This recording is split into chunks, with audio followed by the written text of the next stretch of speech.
Welcome, wanderer of the waking world. Lay down your thoughts and step softly into the realm between dreaming and remembering. Tonight's story weaves together two seekers of the soul, Carl Gustav Jung, the cartographer of the collective unconscious, and Aldous Huxley, the literary mystic who dissolved the doors of perception. Together and apart, they explored consciousness as a vast territory beyond ordinary awareness, mapping the landscapes where mind meets mystery. As you settle into bed, let the rhythm of my voice carry you closer to sleep, one idea at a time. Relax as we explore how these two minds approached mystical experience, one seeing it as the emergence of archetypal patterns from the collective unconscious, the other discovering it as the removal of filters that ordinarily narrow awareness to a trickle of utility. Their dialogue, whether spoken or across time, illuminates the vast territories of human consciousness. If you enjoy these quiet tales of psychological dialogue and wonder, press the like button and subscribe to join me on future journeys through the conversations between great minds. Tell me in the comments which psychological relationship intrigues you most, the mentor and student, the collaborators, the friendly rivals, and together we'll explore them in nights to come. Now, let the world fade. Drift with me through the intertwining paths of Jung and Huxley as we wander between their visions and listen to the echoes where their insights meet and part. In the spring of 1895, when Carl Gustav Jung was 20 years old, he sat by the waters of Lake Constance and felt within himself a stirring that would never quiet. He was a medical student then, awkward and isolated, belonging neither to the world of his peasant ancestors nor to the refined circles of Basel society. But something lived in him that demanded expression, a sense that beneath the surface of ordinary life, vast currents moved through the human soul. He had experienced strange visions, unsettling dreams, and moments when the boundary between inner and outer seemed dangerously thin. His mother spoke of spirits and second sight. His father, a Protestant pastor, struggled with faith until it broke him. Young Carl stood between these poles, seeking a language that could hold both the reality of the psyche and the demands of scientific rigor.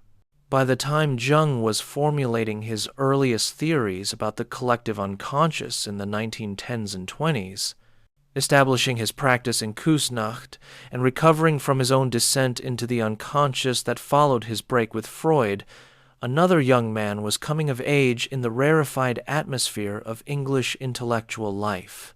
Aldous Leonard Huxley was born on July 26, 1894, into a family that embodied Victorian England's faith in reason, progress, and the power of human intellect. His grandfather, Thomas Henry Huxley, had been Darwin's great defender, a man who championed evolution and empirical science against religious dogma. His brother Julian would become a prominent biologist. The Huxley name meant scientific rationalism, clear thinking, the triumph of evidence over superstition.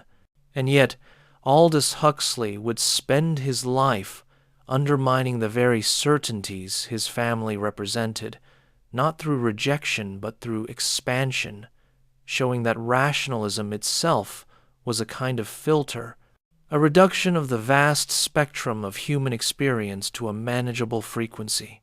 He would become the philosopher of expanded consciousness, the novelist of ideas who wove mysticism and satire into narratives that questioned every assumption about reality, perception, and the nature of mind. The world that shaped both men was a world coming apart.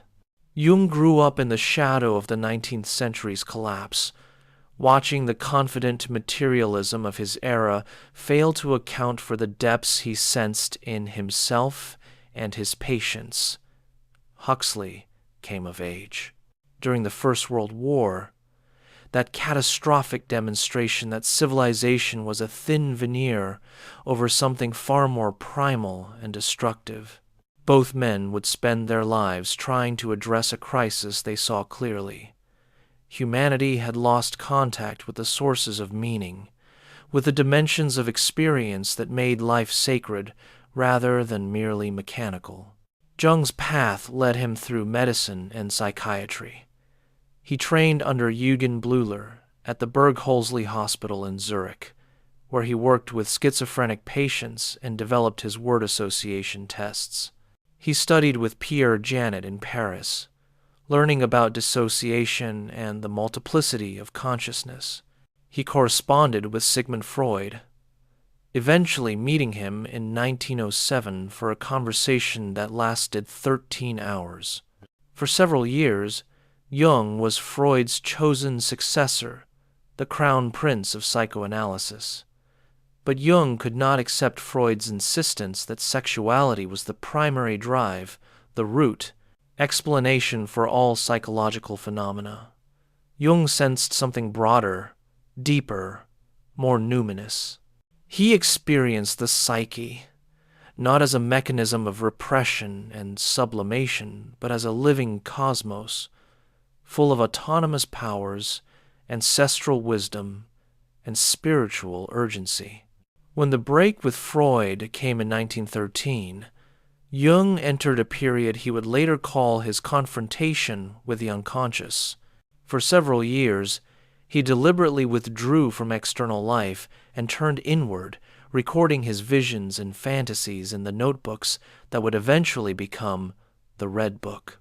He encountered archetypal figures Elijah and Salome, Philemon, the wise old man, the serpent, and the divine child. These were not, he insisted, mere personal fantasies, but representatives of objective psychic structures, patterns that existed independently of his individual ego. This experience convinced him that the unconscious was not just a repository of repressed personal content, as Freud had theorized, but a vast collective dimension, a psychic ocean in which all human beings swam, connected to each other, and to the accumulated wisdom and imagery of human history. By the time Jung published Psychological Types in 1921, outlining his theory of different orientations of consciousness, he had established the basic framework that would guide the rest of his life's work. The psyche was structured in layers. The personal unconscious contained repressed or forgotten material from an individual's life. Below that lay the collective unconscious, populated by archetypes, universal patterns of human experience that manifested in myths, dreams, religious symbols, and cultural narratives across all societies. The ego was merely the center of conscious awareness, surrounded and often overwhelmed by these deeper powers. Psychological health required establishing a relationship with the unconscious, learning to interpret its symbolic language, and ultimately achieving individuation, the process by which a person becomes who they truly are, by integrating conscious and unconscious, persona and shadow, animus and anima. Jung's method was the amplification of symbols. When a patient brought a dream, Jung did not reduce it to sexual symbols or childhood trauma, though he acknowledged those might play a role. Instead, he explored the dream images through parallel motifs in mythology, alchemy, religion, and fairy tales, showing how a personal dream might echo patterns that had appeared in medieval manuscripts, ancient Egyptian papyri, or tribal creation myths. This was not to deny the personal meaning, but to reveal its rootedness in something larger. The dream of a patient in Zurich in 1928 might express the same archetypal drama as a Greek tragedy, a Gnostic vision text, or an African initiation rite. Jung called this the objective psyche, treating psychological content as real in its own right, as substantial as physical matter. While Jung was developing these ideas in Switzerland, receiving patients who came from around the world to undergo analysis with him, Aldous Huxley was establishing himself as one of England's most promising young writers. Despite a severe eye condition that left him nearly blind for a period during his teenage years and permanently affected his vision, Huxley had educated himself voraciously, developing an encyclopedic knowledge of literature, science, philosophy, and the arts. His early novels, including Chrome Yellow in 1921 and Antic Hay in 1923, were brilliant satires of post-war English society, filled with intellectual conversations and witty dissections of human folly. But even in these early works, there was something else present, a searching quality beneath the satire. Huxley was not content merely to mock the absurdities of modern life. He was looking for something, though in his 20s he could not yet have said what. He read widely in philosophy, dabbling in everything from Spinoza to Buddhist texts. He traveled extensively, seeking experiences that might break through the monotony of conventional perception. His novel, Point Counterpoint, published in 1928, revealed his restless intellect, presenting multiple perspectives on life without fully endorsing any of them. The 1930s marked a turning point for Huxley, as they did for so many intellectuals confronting the rise of totalitarianism and the prospect of another world war. Huxley moved to California in 1937, partly for his health and partly seeking a new beginning. In California, he encountered a different kind of intellectual and spiritual landscape. He met Gerald Hurd, a philosopher and mystic who introduced him to practices of meditation and contemplation drawn from Eastern traditions. He studied with Swami Prabhavananda, learning about Vedanta philosophy and the practices of Hindu mysticism. He explored the possibility that consciousness itself could be transformed through discipline, attention, and grace. During this same period, Jung was deepening his engagement with Eastern philosophy, though in a characteristically cautious way. He had written extensively about the I Ching and had provided commentaries on texts like The Secret of the Golden Flower, a Taoist alchemical manuscript. But Jung always insisted that Westerners could not simply adopt Eastern practices wholesale. The Western psyche, he argued, had developed differently, had been shaped by Christianity and Greek rationalism in ways that made direct transplantation of Eastern techniques problematic. Westerners needed to find their own path to the unconscious through their own symbolic systems. Jung valued Eastern thought as a parallel development, a confirmation that the collective unconscious manifested differently in different cultures while maintaining certain universal structures. Neither Jung nor Huxley was aware, in any deep way, of the other's work during the 1930s. They moved in different circles, addressed different audiences. Jung's writings were dense, technical, addressed primarily to psychologists and those interested in therapeutic practice. Huxley's novels reached a general educated readership. Jung wrote of anima and shadow and the transcendent function. Huxley wrote of characters seeking meaning in a world that seemed to offer only distraction and decay. But both were circling the same essential questions. What is consciousness? What lies beyond ordinary awareness? How can human beings access dimensions of experience that transcend the ego's limited perspective? The 1940s brought crisis and transformation for both men in different ways. Jung was cut off by the war, living in neutral Switzerland, while Europe tore itself apart. He continued his work, analyzing patients, writing, and reflecting on what the war revealed about the collective unconscious. He saw in Nazism the eruption of archetypal forces, the possession of an entire nation by contents from the collective unconscious that had not been properly integrated. The god Wotan had returned, he argued, a primal Germanic archetype of frenzy and conquest, overwhelming the ego consciousness of millions. This was not to excuse the horror, but to understand its psychological roots. Modern people thought they had outgrown myth and archetype, Jung said, but this was an illusion. The archetypes never disappear. They only wait, and when ignored, they possess rather than illuminate. Huxley, meanwhile, continued his explorations in California, writing works like The Perennial Philosophy, published in 1945. This book marked a decisive shift in his thinking.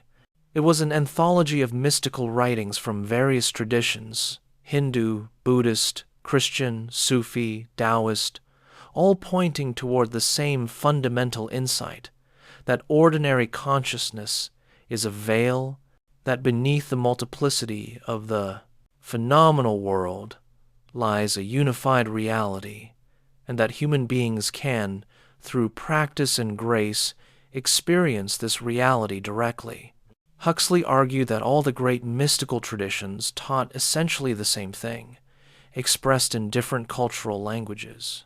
This was the perennial philosophy, the eternal truth that surfaces wherever human beings look deeply enough into the nature of consciousness. This idea would have been both fascinating and problematic to Jung. On one hand, Jung had long argued for the universality of certain psychological patterns. The collective unconscious meant that all human beings shared a common psychological substrate.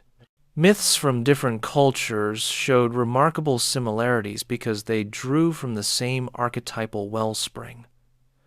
On the other hand, Jung was deeply suspicious of claims to transcend culture and psychology altogether. For Jung, the mystic who claimed to have accessed pure, unmediated reality was actually experiencing archetypal content from the collective unconscious, interpreted through the symbolic structures available to them. The Buddhist experiencing nirvana and the Christian experiencing union with God were having real experiences, Jung would say. But those experiences were still mediated by psychological structures. There was no escaping the psyche, no standing outside of it to grasp some ultimate reality beyond symbols. The event that would bring Jung and Huxley into something like dialogue, at least in the broader cultural conversation, occurred in 1953. Huxley, now nearly 60 years old, a distinguished man of letters who had spent decades exploring consciousness through literature, philosophy, and spiritual practice, decided to experiment with mescaline, the psychoactive compound found in the peyote cactus. He took the drug under the supervision of a physician, Dr. Humphrey Osmond, and spent several hours in a state of profoundly altered consciousness. What he experienced would become the subject of his most famous and influential book, The Doors of Perception, published in 1954. The experience Huxley described was not one of hallucination or fantasy. He did not see things that were not there. Rather, he saw what was there with a clarity and intensity that seemed to strip away all utilitarian filtering. Looking at flowers in a vase, he saw them not as objects to be categorized and dismissed, but as miracles of existence, pulsing with being and significance. The folds of his trousers became cosmic sculptures, revealing the inherent beauty and complexity in the most mundane things. Colors glowed with a luminosity they never possessed in ordinary consciousness. Time seemed to slow or disappear entirely. His sense of self, his anxious, striving ego, receded, and in its place came a sense of cosmic participation, of being a part of the endless dance of existence rather than a separate observer. Huxley interpreted this experience using the philosophical framework he had been developing for years. He proposed that the brain normally functions as a reducing valve. Consciousness, he suggested, might be much vaster than what we ordinarily experience, perhaps even infinite. But for biological survival, human beings need to focus on a narrow slice of reality, the slice relevant to finding food, avoiding danger, reproducing, and navigating social hierarchies.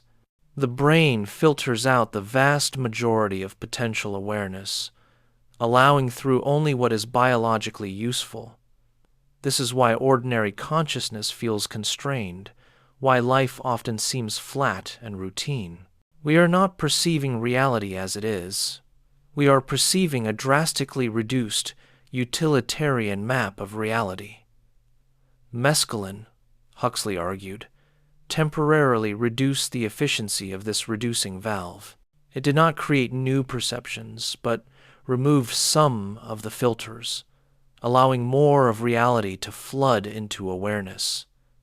What seemed like an altered state was actually, in a sense, a more complete state, a glimpse of what consciousness might be like without the brain's utilitarian restrictions. The doors of perception were cleansed, to use William Blake's phrase, which Huxley borrowed for his title. Things appeared as they are, infinite. This idea was, from a Jungian perspective, both intriguing and deeply problematic. Jung had been interested in altered states of consciousness throughout his career. He had studied religious experiences, mystical visions, and the strange mental states of his psychotic patients. He had explored active imagination, a technique in which a person deliberately enters a kind of waking dream state to dialogue with figures from the unconscious. He had experienced his own dramatic encounters with the unconscious during his confrontation period. Jung knew that consciousness was more complex and multidimensional than the ordinary waking ego suggested. But Jung would have strongly resisted Huxley's interpretation of the mescaline experience as a removal of filters to reveal reality as it is. For Jung, there was no such thing as unmediated perception of reality. All experience was mediated by the psyche. The psyche was not a reducing valve that narrowed down a pre-existing infinite reality. The psyche was the condition of possibility for reality as experienced. What Huxley saw under mescaline were not things as they are, Jung would argue, but symbolic manifestations of archetypal content, the glowing colors, the sense of cosmic meaning, the dissolution of ego boundaries. These were classic symptoms of an encounter with the numinous, the quality that attaches to archetypal experiences. They were real, important, and potentially transformative, but they were psychological realities, not glimpses beyond psychology. Jung had expressed strong reservations about using drugs to induce spiritual or psychological experiences. In letters and conversations during the 1950s, as mescaline and later LSD began to attract attention from researchers and seekers, Jung warned that such chemicals could indeed produce powerful experiences, but that these experiences lacked the essential element of psychological integration. For Jung, the point was not merely to have a vision, but to understand it, to relate it to one's personal history and to the broader symbolic patterns of human culture, and ultimately to integrate its meaning into conscious life. A drug might blast open the doors to the unconscious, but it did not provide the tools to understand what one encountered there, or to incorporate those encounters into a transformed way of living. This disagreement between Huxley's approach and Jung's reveals a fundamental difference in how they understood the relationship between consciousness and reality. For Huxley, especially in his later works, consciousness was primary. The phenomenal world we experience in ordinary awareness is a construction, a narrowing down of something much vaster. The goal of spiritual practice, whether through meditation, contemplation, or carefully used psychedelics, is to expand consciousness, to remove the filters, to experience the ground of being directly. This experience is characterized by unity, by the dissolution of subject and object, by a sense of cosmic harmony and meaning. Huxley believed this experience was available, in principle, to anyone who could get past the reducing valve, and it represented the truth about reality, a truth ordinarily hidden by the demands of survival and social adaptation. Jung saw things very differently. For Jung, the unconscious was not a doorway to unfiltered reality, but a dimension of the psyche with its own contents, structures, and dynamics. The collective unconscious contained the archetypes, patterns that shaped human experience, but were themselves psychological, not metaphysical entities beyond psychology. When someone had a mystical experience, Jung would analyze it psychologically. What archetypes were constellated? What did the symbols mean in the context of this person's individuation process? How did this experience relate to similar experiences recorded in myth, religion, and previous individual cases? Jung insisted on remaining within the frame of psychology as a science, however expanded his notion of psyche might be. This methodological difference had profound implications. Huxley was willing, even eager, to make metaphysical claims based on mystical experiences. He argued that the perennial philosophy was not just psychologically interesting but true, that it revealed the actual structure of reality. Consciousness, he believed, was not produced by the brain but filtered by it. Death might not be the end of consciousness, but merely the end of the filtering mechanism, allowing consciousness to return to its natural, expanded state. These were metaphysical assertions about the nature of reality itself. Jung refused to go there, at least publicly. He insisted repeatedly that he was not making metaphysical claims, but only describing psychological facts. Whether God existed outside the psyche was, Jung said, a question he could not answer as a scientist. What he could say was that God appeared in the psyche as an archetype, as the most powerful organizing symbol of wholeness and meaning. Whether this psychological reality corresponded to an external deity was beyond his ability to determine. He was agnostic in his methodology, though many suspected he was not agnostic in his personal beliefs. Yet, despite this difference, both men were responding to the same cultural crisis. The 19th century's faith in progress, science, and rationalism had collapsed, first in the trenches of World War I, and then in the death camps of World War II. The question that haunted both Jung and Huxley was, how can meaning be restored? How can human beings reconnect with the sources of significance that make life worth living? Neither man believed the answer lay in a feng, simple return to traditional religion, at least not in its dogmatic forms. Both saw organized religion as often being part of the problem, offering dead symbols and rigid doctrines rather than living encounter with the sacred. For Jung, the answer lay in depth psychology, in learning to engage consciously with the unconscious through dreams, active imagination, and the symbolic interpretation of life's events.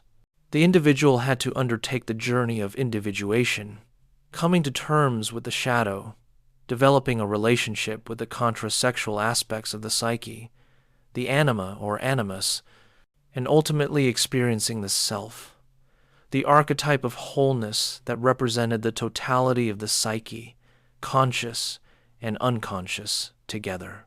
This was a lifelong process, difficult and dangerous, requiring courage, honesty, and often the guidance of someone who had traveled the path before, a trained analyst.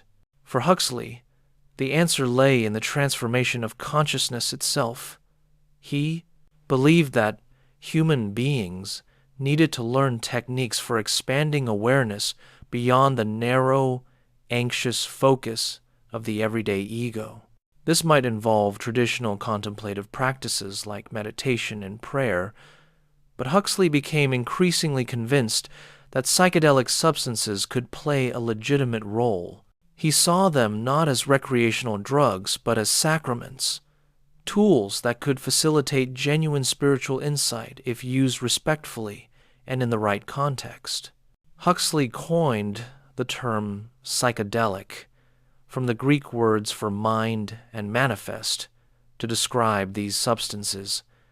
They made the mind manifest, revealing its contents and capacities. In 1956, 3 years after his mescaline experience, Huxley published Heaven and Hell, a sequel to The Doors of Perception. In this work, he explored the opposite poles of visionary experience. Mescaline had given him heaven, a vision of transcendent beauty and meaning, but he knew that altered states could also produce hell, experiences of terror, chaos, and demonic imagery. He was interested in the neurology and psychology of both, in what conditions produced one rather than the other. He drew on art history, religious iconography, and his own experiences to map the territories of visionary consciousness. Jung would have found much to interest him in Heaven and Hell, but again, he would have translated Huxley's insights into his own framework. The heaven and hell Huxley described were, from a Jungian perspective, encounters with different aspects of the collective unconscious. Heaven represented contact with positive archetypal content, symbols of wholeness, beauty, and transcendence. Hell represented encounter with the shadow, both personal and collective, with the destructive and chaotic aspects of the psyche that had not been integrated. The difference was not primarily about the drug, but about the psychological state of the person and the contents constellated by the experience. During the late 1950s, Jung was in his 80s, writing his final works and reflecting on a lifetime of psychological exploration. He published Answer to Job in 1952, a controversial work in which he analyzed the Book of Job as revealing a process of development in the God archetype itself, suggesting that the image of God had evolved psychologically over time. He worked on his autobiography, Memories, Dreams, Reflections, with Agnella Jaffe, trying to capture not the outer facts of his life, but the inner journey, the confrontation with the unconscious that had shaped everything he became. He continued to see patients and receive visitors, serving as a living connection to the early days of depth psychology. Huxley, meanwhile, was becoming a public advocate for the thoughtful exploration of consciousness through psychedelics. His own experiences had convinced him that these substances could be valuable tools for psychological and spiritual growth. He was careful to emphasize that they were not magic, that they did not automatically produce enlightenment, and that they could be dangerous if misused. But he believed they deserved serious study, that they might offer insights into consciousness that could not be obtained any other way. He participated in early research studies and wrote about his experiences, hoping to influence how these substances would be understood and regulated. The difference in their approaches to authority and tradition is revealing. Jung remained deeply ambivalent about his own role as a kind of guru. He saw the dangers of transference, the way patients could project archetypal images onto their analysts, making them into saviors or demons. He insisted that analysis should ultimately make the patient independent, able to access their own unconscious without needing the analyst. He was wary of founding a school or movement, even as Jungian psychology inevitably developed as a distinct approach. He wanted followers to think for themselves, to engage with the psyche directly rather than merely adopting his theories.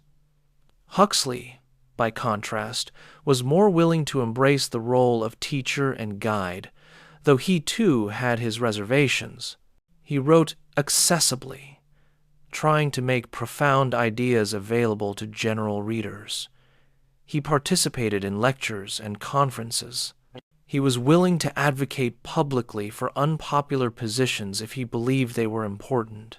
There was something of the prophet in Huxley's later work, a sense that he had seen something crucial that others needed to understand before it was too late. Both men were concerned about the state of the world in the 1950s. The nuclear threat hung over everything. The Cold War seemed to be leading toward inevitable catastrophe. Mass culture, television, advertising seemed to be producing a kind of mass hypnosis, a narrowing of consciousness that made people easier to manipulate and less capable of genuine thought or feeling. Jung worried about the psychological consequences of technological civilization, the way modern life disconnected people from the symbolic and instinctual roots of their being. Huxley worried about totalitarianism, both the obvious kind represented by the Soviet Union and Nazi Germany, and the subtler kind represented by consumer capitalism and mass media. In Brave New World Revisited, published in 1958, Huxley returned to the themes of his most famous novel, written 26 years earlier. He argued that the dystopia he had imagined was arriving faster than he had expected. People were being controlled not through overt coercion but through pleasure, distraction, and the manipulation of consciousness.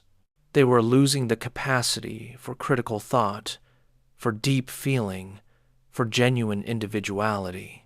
Huxley saw this as a crisis of consciousness, a narrowing of awareness, to the point where people became mere consumers and producers, playing roles in a system they did not understand and could not change. Jung's diagnosis was similar but expressed in his own language. Modern people, he argued, had lost contact with the archetypal foundations of meaning. They lived entirely on the surface of life, in ego consciousness, pursuing material success and social conformity, while the depths of the psyche went unattended. This created a terrible imbalance. The unconscious did not disappear just because it was ignored. Instead, it became destructive, erupting in neurosis, addiction, political fanaticism, and collective violence. The only solution was to restore the relationship between consciousness and the unconscious, to recognize that the ego was not the whole of the psyche, and to learn to live in dialogue with the deeper powers within. There is a poignant convergence in their visions of what human beings were losing.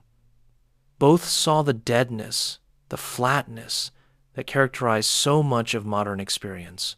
Jung described patients who came to him successful by all external measures, wealthy, respected, accomplished, but feeling empty, as if life had no meaning or purpose. They had achieved what they set out to achieve and found it hollow. Huxley described something similar in his novels and essays, the sophisticated modern person who had everything except a reason for living, and both believed the solution involved expanding consciousness, though they understood that expansion differently. For Jung, it meant becoming aware of the unconscious, learning its symbolic language, integrating its contents, undergoing the painful but necessary process of individuation. The goal was not to become more conscious in the sense of being more rational or intellectual, but to become more whole, to include more of the psyche's totality in awareness. This was not a pleasant process. It involved confronting one's shadow, the parts of oneself one had denied or projected onto others. It involved experiencing the contrasexual dimension of the psyche, unsettling for a man who had identified entirely with masculine values, or a woman who had identified entirely with feminine ones. It involved death and rebirth experiences, moments when the old ego structure dissolved and something new emerged. For Huxley, expanding consciousness meant removing the filters that kept awareness narrowly focused on utilitarian concerns. It meant learning to see, really see, the world without the veil of concepts and categories. It meant experiencing the unity underlying apparent multiplicity. It meant accessing states of consciousness in which the ego dissolved into something larger, oceanic, cosmic. This could be achieved through contemplative practice, through art and music, through contact with nature, and, Huxley increasingly believed, through carefully used psychedelics. The language each used reflected their different orientations. Jung spoke of confrontation, integration, compensation, the tension of opposites. His vocabulary had the quality of struggle and dialectic. The psyche was always in dynamic tension, balancing one energy against another. Consciousness and unconsciousness were in constant dialogue, negotiation, sometimes cooperation, sometimes conflict. Growth was not smooth, but proceeded through crisis, breakdown, and reconstitution at a higher level. Huxley spoke of opening, dissolving, transcending, illumination. His language had a quality of grace and revelation. When the doors of perception were cleansed, reality revealed itself effortlessly. The truth was always present, waiting to be seen. The problem was not that human beings had to construct meaning through difficult psychological work, but that they had to remove the obstacles preventing them from seeing the meaning that was already there, shining through everything. These different languages point to different experiences and different temperaments. Jung had wrestled with the unconscious, had nearly been overwhelmed by it during his confrontation period. He knew the unconscious as a power that could destroy as easily as heal. He respected it the way one respects the ocean or the mountains, as something beautiful and necessary but also dangerous. His relationship with the unconscious was hard-won, and he could never take it for granted. Huxley, despite his mescaline experiences and his years of spiritual practice, maintained something of the intellectual's distance from the depths. He theorized consciousness more than he was devoured by it. His experiences under mescaline were profound but also, in a sense, genteel. He sat in a comfortable room, surrounded by books and flowers, with a physician present to ensure his safety. He had visionary experiences, but they were relatively controlled. He did not, it seems, ever experience the kind of complete dissolution and rebuilding that Jung described in his own journey. This difference is not a criticism of either man, but an acknowledgement that they approached the mystery from different angles. Jung was a healer, a therapist who spent his days with people in psychological crisis. He encountered the unconscious primarily through the suffering of his patients and his own struggles.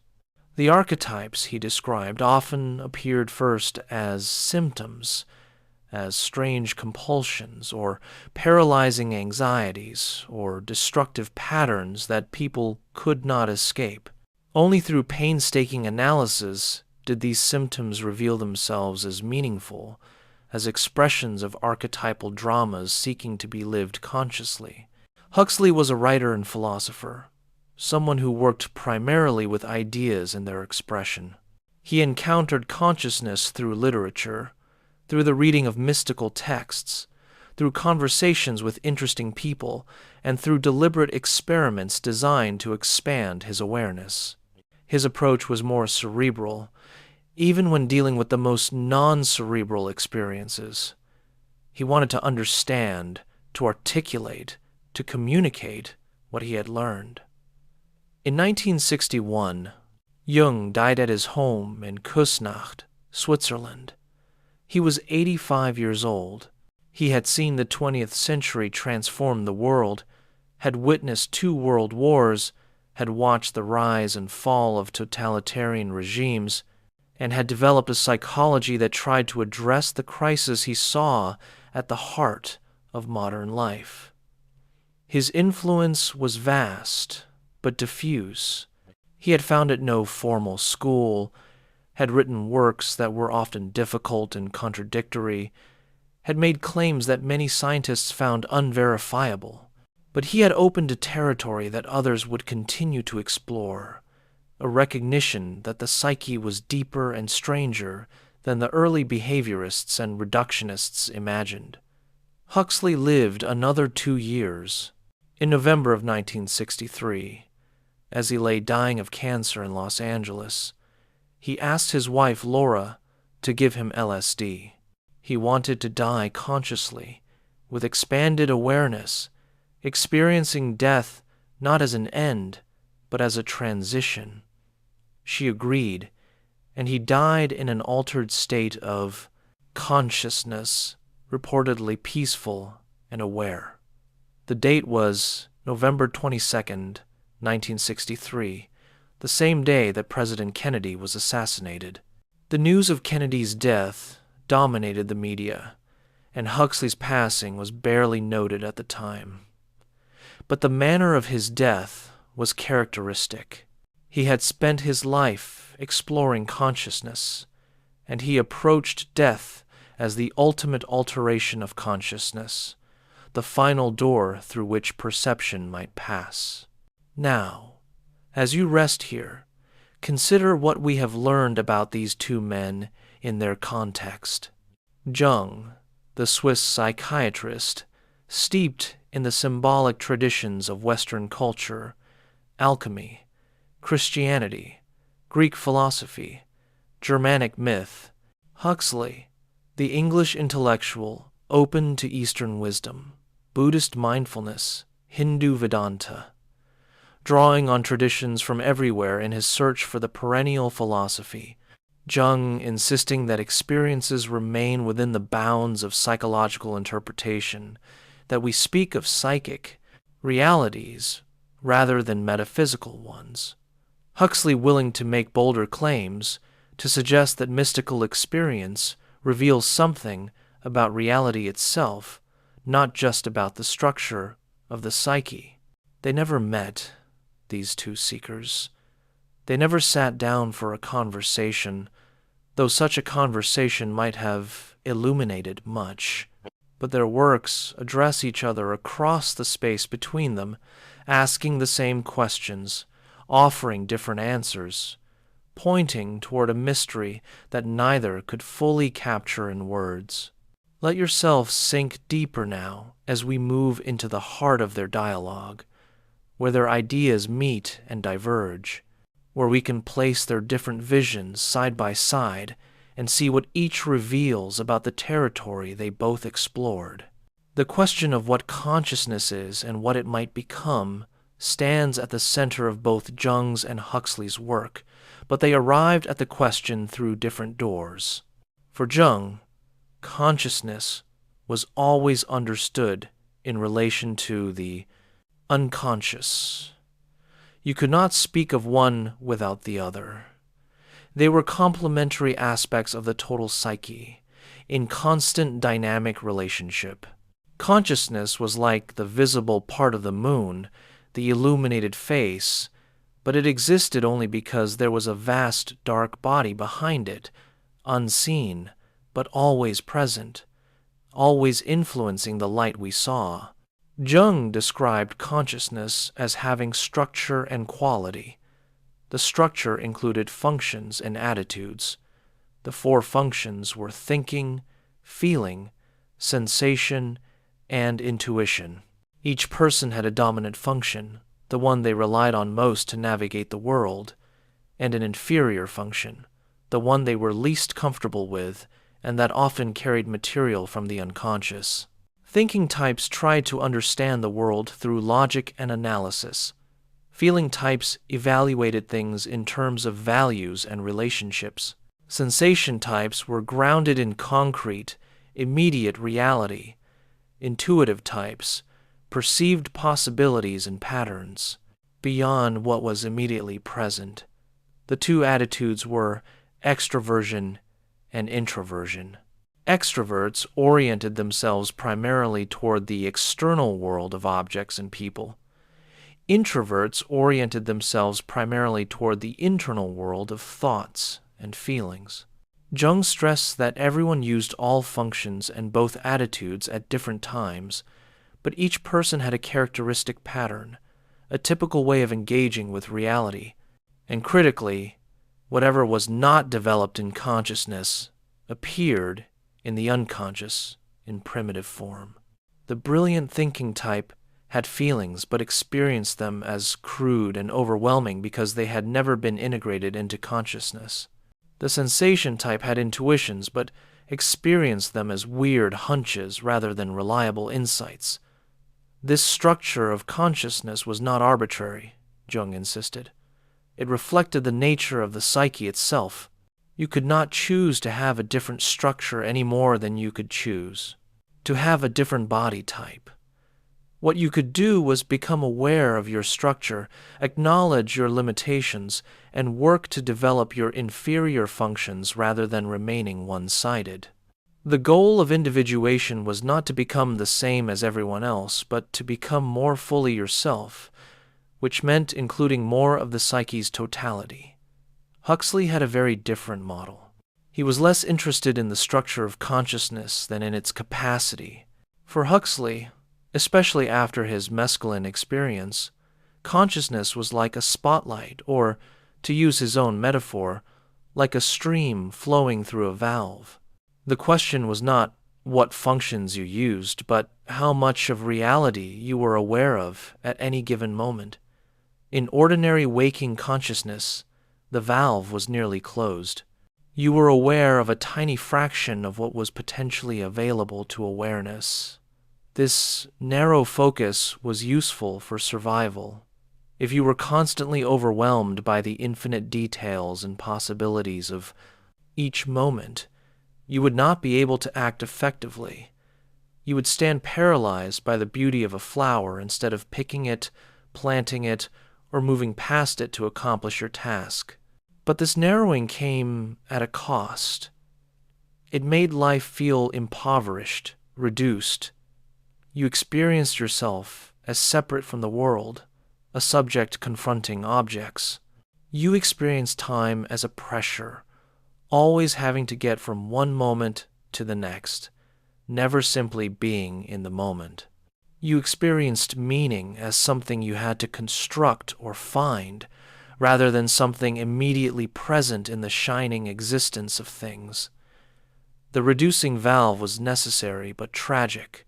What mystical experiences of all kinds revealed, Huxley believed, was what happened when the valve opened wider. Suddenly, the world was flooded with meaning and beauty. Boundaries dissolved. The separation between self and world became obviously artificial.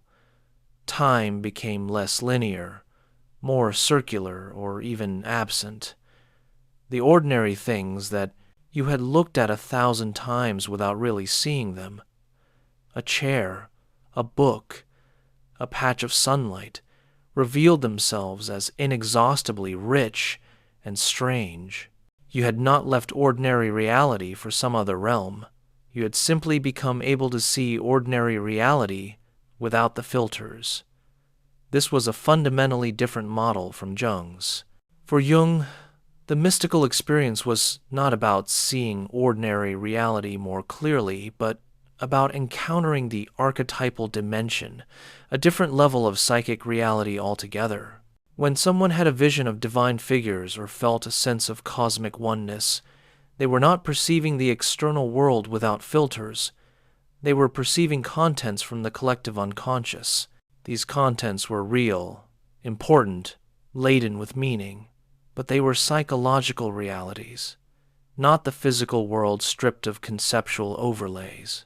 Consider how each would have approached the same experience. Imagine someone who, in a moment of altered consciousness, whether through meditation, psychedelics, or spontaneous vision, experiences the world as filled with living presence, as if every object were radiant with its own inner light. Colors are impossibly vivid. Textures are endlessly complex. The person feels a sense of profound connection with everything around them, a dissolution of the usual boundaries between self and environment. Huxley would say, "The reducing valve has opened. You are seeing more of what is actually there. The world always possessed this radiance, this presence, this living quality. You were just unable to perceive it because your consciousness was narrowed to practical concerns." This experience is valuable precisely because it is more true, more accurate than your ordinary perception. If you could maintain this expanded awareness while still functioning in practical life, you would be living more fully, more authentically, more in accord with the way things actually are. Jung would say, "You are experiencing the numinous, the quality that attaches to archetypal contents. The collective unconscious has been activated, and its contents are projecting onto the external world, giving it a sense of meaning and presence that comes from within your psyche. This is a real experience, and it can be profoundly meaningful, but you must understand it psychologically. The outer objects have not changed. Your relationship to them has changed because of a shift in your psychic state. The radiance you see is the glow of psychic energy, libido, that has been withdrawn from ego functions and is now available to the archetypal level. This experience can be integrative if you understand it, and destructive if you mistake it for literal, external reality. The difference is subtle but crucial. Both acknowledge the reality and importance of the experience. Both see it as revealing something ordinarily hidden. But Huxley treats it as a perceptual unveiling, a seeing of what is there, while Jung treats it as a psychological event, an encounter with internal psychic structures that may be projected outward, but that remain fundamentally psychological in nature. This difference shapes how each approach the practical question of how to facilitate such experiences and what to do with them afterward. Huxley became increasingly interested in techniques that could reliably expand consciousness. Meditation and contemplative practice were one path, but they required years of discipline, and not everyone had the temperament or time for them. Psychedelics offered a shortcut. They were not a substitute for spiritual practice, Huxley insisted, but they could give someone a glimpse of expanded consciousness, a taste of what was possible, which might then motivate them to undertake the longer work of sustained practice. Jung was highly skeptical of shortcuts. He had seen too many patients who sought quick solutions to deep problems. The unconscious could not be hurried. Individuation was a lifetime process, and trying to accelerate it artificially usually backfired. A drug might produce a powerful experience, but what then? The person would come down, return to ordinary consciousness, and nothing fundamental would have changed unless they did the hard work of integrating the experience, understanding what it meant in the context of their life, allowing it to gradually transform their way of being. Moreover, Jung worried about the inflations that could result from powerful transpersonal experiences. Inflation was his term for what happened when ego consciousness identified with archetypal contents. If you had an experience of cosmic consciousness, of oneness with all reality, and you came away thinking, I am enlightened, I am one with God, I have transcended ordinary humanity, you were inflated. The ego had usurped the experience, claimed it as a personal achievement, and would now be more defended and narcissistic than before. True spiritual growth involved a kind of humility, a recognition that these experiences came from the self, the totality of the psyche, not from the ego. The ego's role was to witness, to receive, to integrate, not to identify or claim ownership. Huxley was not unaware of these dangers. He wrote about the difference between genuine mystical experience and spiritual materialism, the way people could use spiritual practices to reinforce ego rather than transcend it. He warned about the potential for psychedelics to produce bad trips, terrifying experiences that could traumatize rather than enlighten. He emphasized the importance of set and setting, the psychological state of the person and the environment in which the experience occurred. In a supportive, reverent context, with proper preparation, psychedelics could be sacraments. In a chaotic, frivolous context, they could be destructive. But even acknowledging these concerns, Huxley remained optimistic in a way Jung was not. Huxley believed that expanded consciousness was, in itself, beneficial. If people could experience the world as sacred, as filled with meaning, as interconnected, they would naturally become more compassionate, more ethical, more sane. The problems of the world arose from narrowed consciousness, from people seeing themselves as separate, seeing nature as dead matter to be exploited, seeing others as competitors rather than fellow expressions of the same underlying reality.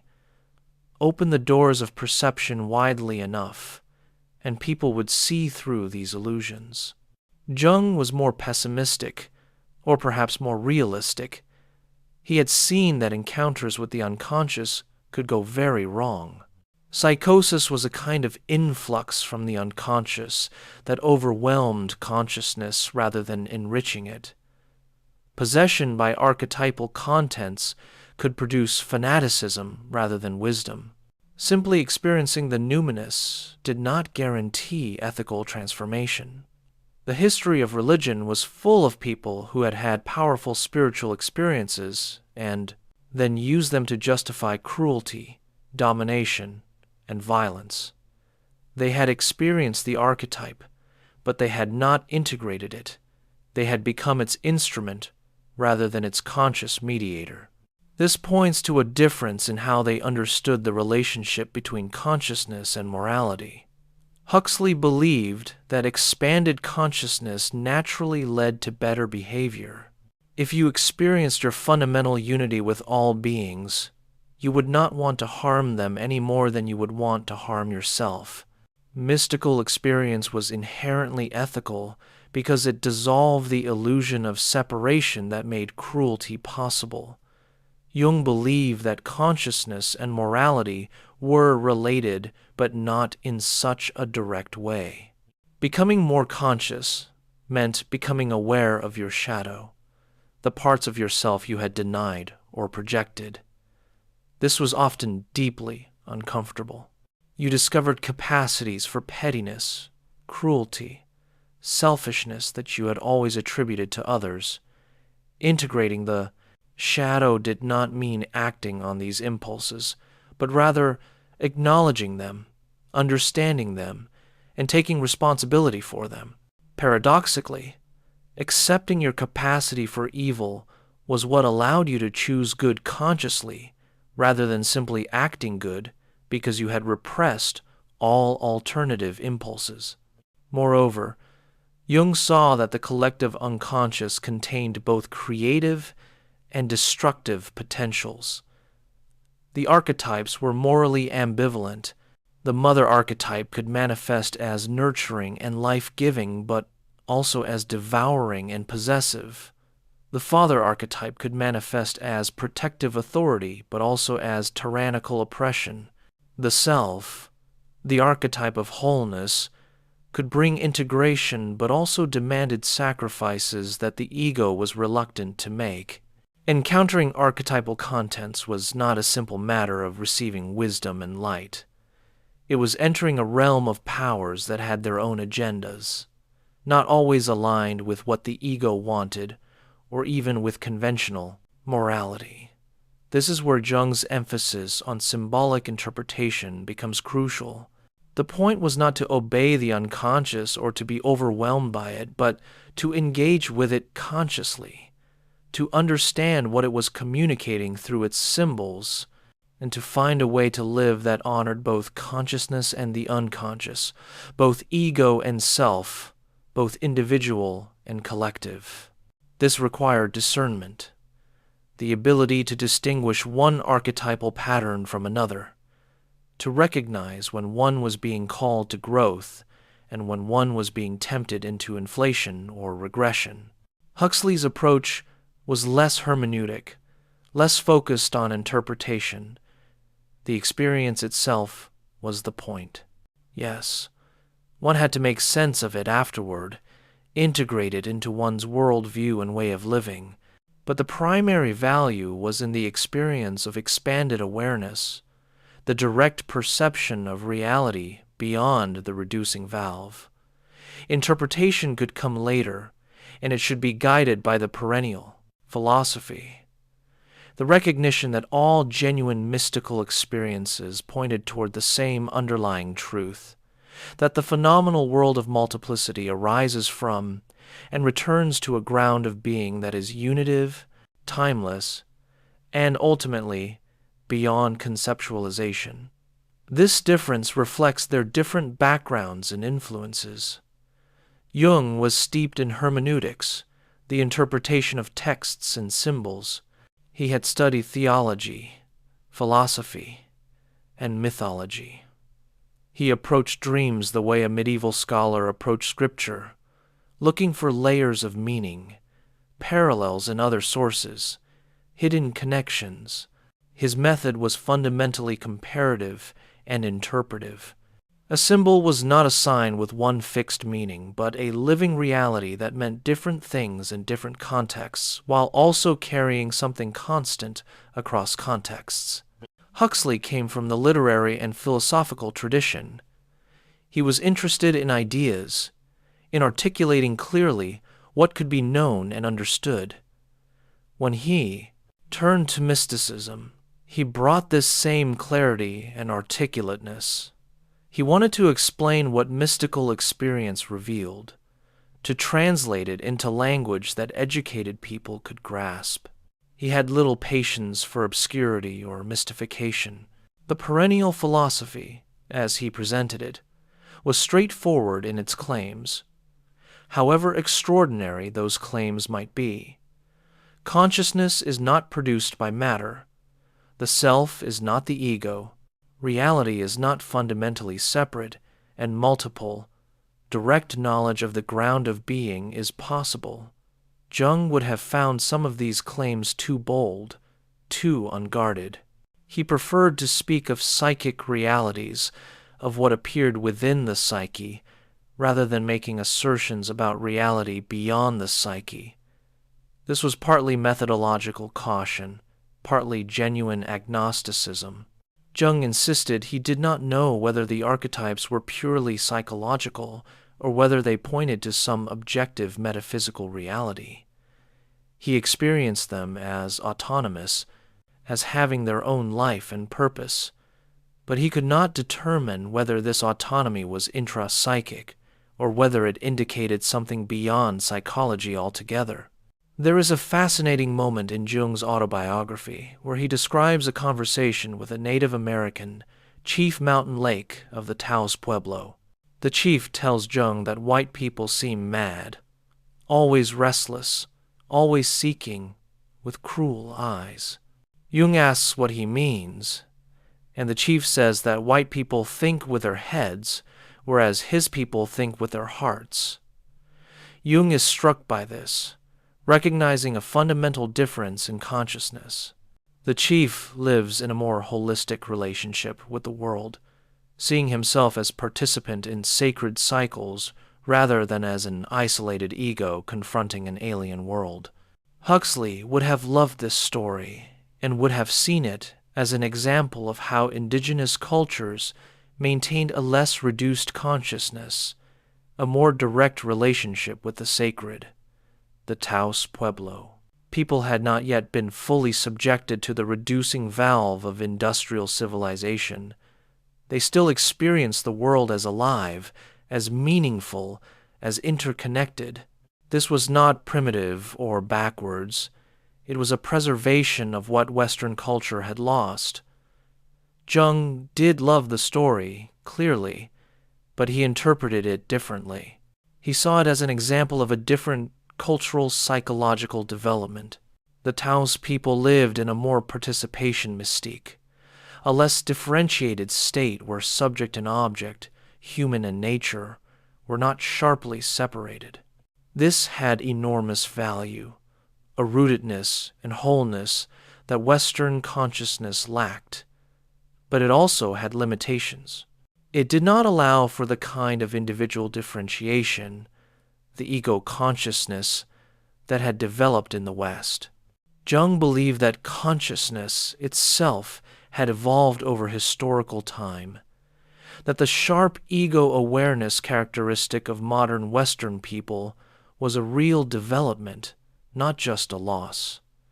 The challenge, as Jung saw it, was to find a synthesis. Modern people could not go backward, could not return to participation mystique as if centuries of cultural evolution had not occurred. But they could go forward to a new kind of participation that included ego consciousness rather than preceding it. This was part of what individuation meant, developing a strong ego, then recognizing its limitations, and then integrating it into a larger sense of self that included the unconscious. The result was not the dissolution of the ego, as some mystical traditions seem to advocate, but its right-sizing, its recognition as the center of consciousness, but not the totality of the psyche. Huxley was less interested in these developmental considerations. He did not see Western consciousness as more evolved than indigenous consciousness, just differently adapted and in many ways impoverished. The task was not to synthesize, but to recover what had been lost, to reopen the doors of perception that industrialization, rationalism, and materialism had closed. Indigenous peoples, Eastern mystics, and Western contemplatives who had maintained living spiritual practices all had access to dimensions of consciousness that were always available, but that most modern people had forgotten existed. This relates to how they each understood the imagination. For Jung, imagination was not opposed to reality, but was itself a kind of reality, a psychic reality as real as external physical reality. Active imagination. His technique for engaging consciously with the unconscious involved entering an imaginative state and allowing images to arise spontaneously, then interacting with them, questioning them, learning from them. The figures that appeared in active imagination, personifications like Philemon or the anima, were not merely fantasies, but were representatives of objective psychic structures, autonomous complexes that had their own intelligence and purpose. Jung insisted on the reality of psychic images in a way that baffled many of his contemporaries. When a patient dreamed of a golden ball or a terrifying shadow figure, Jung did not reduce these to representations of something else. The golden ball was a symbol of the self. The shadow figure was the shadow. They were what they appeared to be, albeit in symbolic form. The psyche's contents were as real as physical objects, just in a different mode of existence. To dismiss them as merely subjective was to misunderstand the nature of the psyche. Huxley also valued imagination, but he understood it differently. Imagination was the capacity to perceive or conceive what was not immediately present to the senses. It was essential for art, for science, for empathy, for planning and foresight. Great works of literature used imagination to reveal truths about human nature that straightforward description could not capture. His own novels, like Brave New World and Island, used imaginative speculation to critique contemporary society and envision alternatives. But Huxley seemed to distinguish between imagination as creative fantasy and genuine mystical perception. In mystical experience, you were not imagining something. You were perceiving something real that was ordinarily hidden. The imagination could prepare you for this perception, could be trained and refined through art and contemplation, but the mystical vision itself was not imaginary. It was seeing what was there, not creating what was not there. Jung would have resisted this distinction. For him, the line between perceiving and creating was not so clear, at least when it came to psychic reality. The psyche did create images, but those images then had their own reality and agency. When Philemon appeared to Jung during his confrontation with the unconscious, Jung insisted Philemon was not his creation. Even though Philemon obviously emerged from within Jung's psyche, Philemon represented a wisdom that Jung himself did not possess, a perspective different from Jung's ego. This paradox, that something could be both psychic and objective, both internal and autonomous, was central to Jung's understanding. Perhaps the clearest way to see their difference is through their respective relationships with Eastern philosophy. Both men engaged deeply with Eastern thought, recognizing that Asian traditions had explored consciousness with a sophistication often lacking in Western psychology. But they engaged differently. Jung approached Eastern texts like the I Ching or Tibetan Buddhist mandalas or the Taoist secret of the golden flower, primarily as parallels to his own discoveries. He was excited to find in these texts descriptions of psychic processes and structures similar to what he had identified in his work with European patients.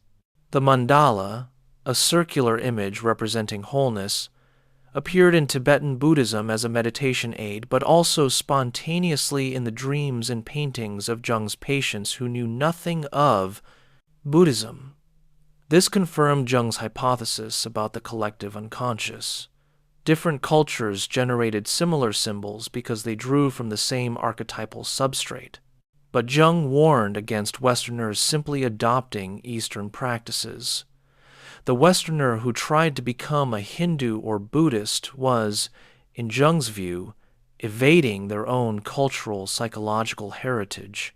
Western consciousness had developed in a particular way, shaped by Greek rationalism and Christian theology. This development was not just a mistake or a wrong turn. It was part of the psyche's evolution. A Westerner needed to individuate through their own symbolic system, which likely meant engaging with the symbols of Christianity, Greek myth, and European alchemy, even if they had rejected the dogmatic forms of these traditions. Huxley had no such reservation. He embraced Eastern philosophy and practice enthusiastically and saw no problem with Westerners learning from and adopting elements of Buddhism, Vedanta, Taoism, or Sufism.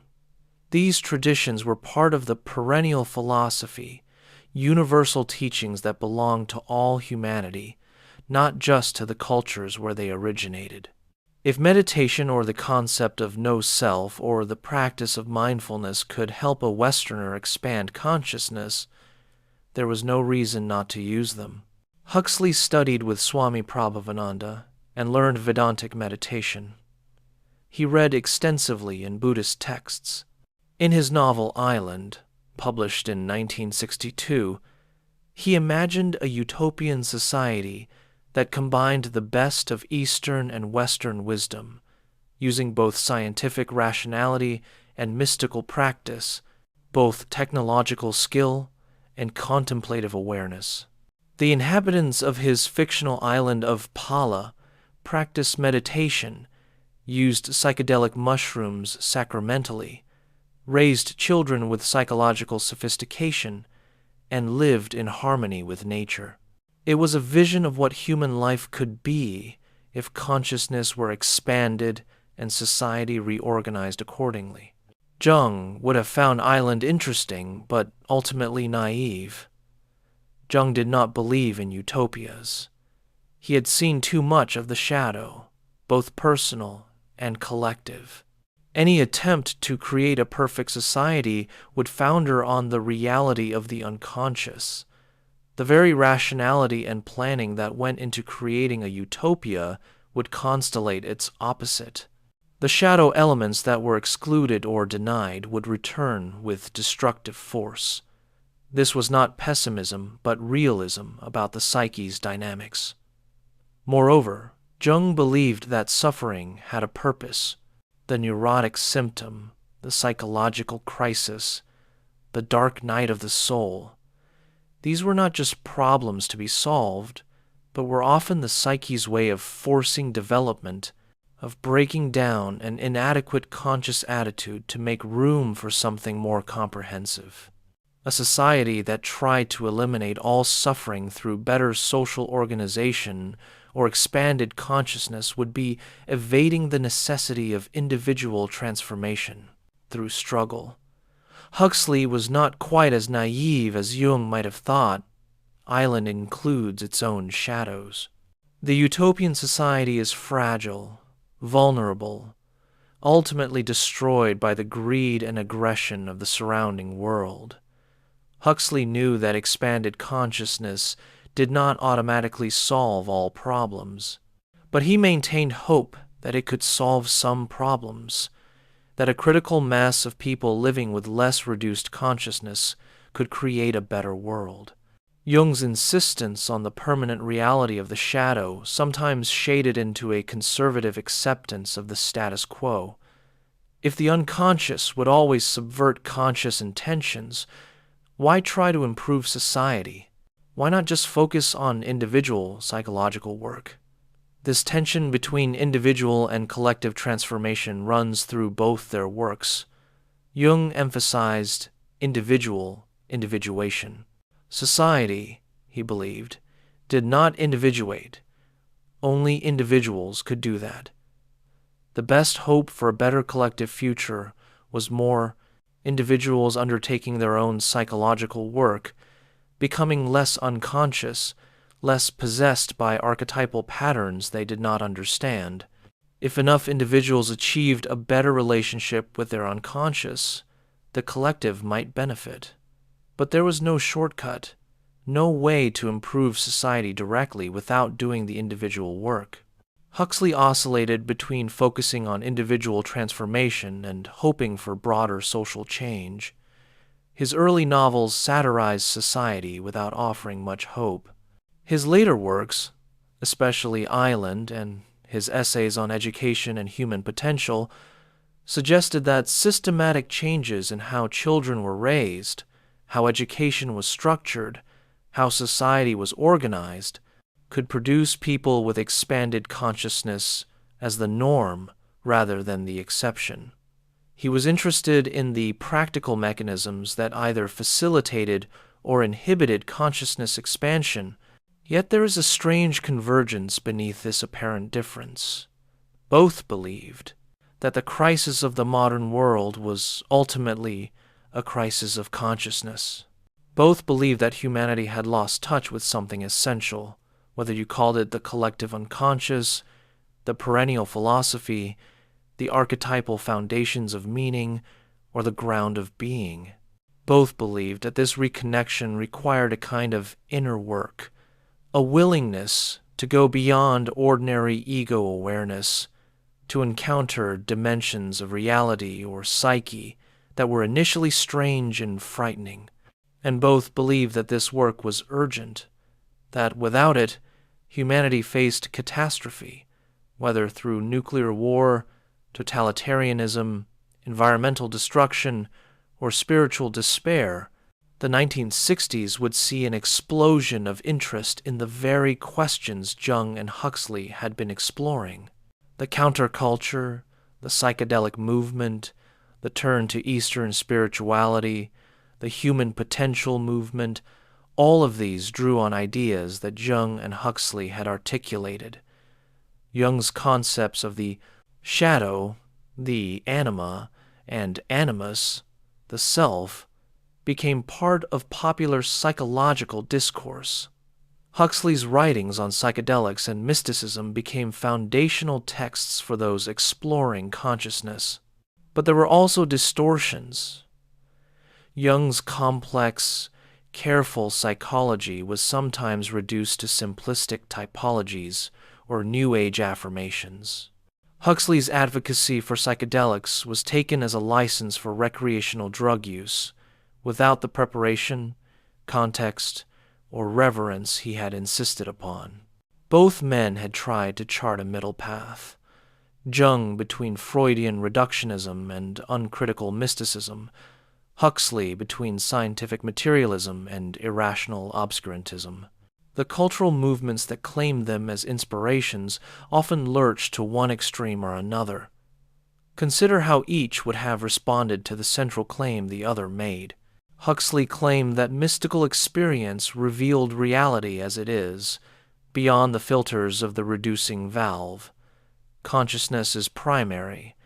Matter is a manifestation of consciousness. The brain does not produce consciousness, but constrains it.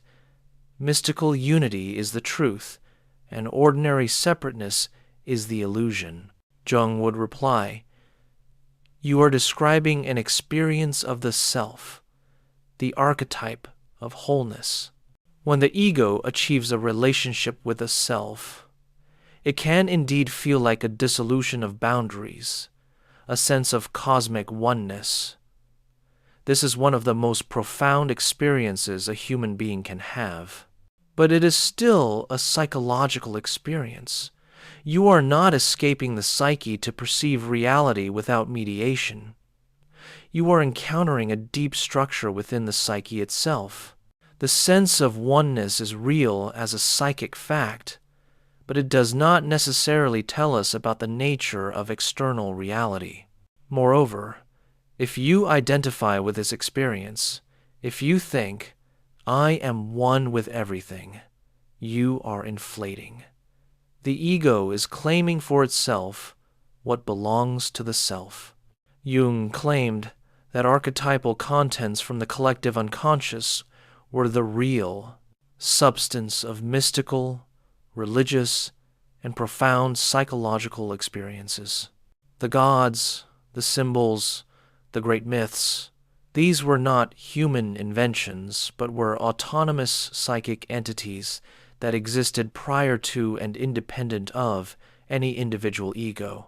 They shaped human life, whether we were aware of them or not. Huxley would reply, "You are describing the forms that consciousness takes when the reducing valve opens. The archetypes are the structured patterns through which expanded consciousness manifests in the human mind, shaped by culture and personal history. But they are not the ultimate reality. Beyond the archetypes, beyond the symbols and the gods, is pure consciousness, the ground of being, that which witnesses all forms without being any particular form. This is what the mystics point to when they speak of the void, the Godhead beyond God, the unmanifest source. Your archetypes are real, but they are still within the realm of form, still part of the manifest world. The deepest, mystical insight goes beyond even archetypal vision to an awareness that cannot be captured in images or symbols at all." And here we reach something important. In this imagined dialogue, they are not so much disagreeing as pointing to different aspects of the same mystery. Jung emphasizes the structured, symbolic, narrative quality of deep psychic experience. Huxley emphasizes the unstructured, transsymbolic, purely conscious quality of the deepest mystical states. Both might be describing real phenomena that exist in some kind of layered relationship. There are mystical traditions that make similar distinctions. In Christianity, the apophatic tradition distinguishes between the God of images and concepts, which can be approached through prayer and meditation, and the divine darkness beyond all concepts, which can be approached only through the via negativa, the stripping away of all images and ideas. In Buddhism, there are form realms and formless realms, worlds of gods and demons, and symbolic dramas, and beyond them, nirvana, the extinction of all form. In Kabbalah, there are the emanations, the Sephiroth, each a divine attribute with symbolic meaning, and beyond them, Ein Sof, the infinite, without attribute. Perhaps Jung and Huxley were each seeing one level clearly while being less aware of the other. Jung, through his work with dreams and active imagination, encountered the realm of forms, symbols, archetypes, the structured contents of the unconscious. This was his territory, and he mapped it brilliantly. Huxley, through his mystical reading and his psychedelic experiences, encountered the formless awareness beyond or prior to symbols. This was his territory. The danger in Jung's approach was getting lost in interpretation, making psychological work into a kind of endless hermeneutic, where you analyzed dreams and amplified symbols and explored myths, but never actually experienced transformation. The danger in Huxley's approach was bypassing the necessary psychological work, seeking transcendent states while leaving one's personal shadow unintegrated, achieving mystical experiences that did not translate into lived wisdom. Both would have recognized these dangers. Jung warned repeatedly about analysis becoming intellectual, about patients who wanted to understand everything but did not want to change. Huxley warned about spiritual bypassing, about using mysticism to escape from rather than engage with the difficulties of ordinary life. Perhaps the synthesis they both sought, though neither fully achieved, would combine Jung's insistence on symbolic integration with Huxley's openness to direct mystical perception.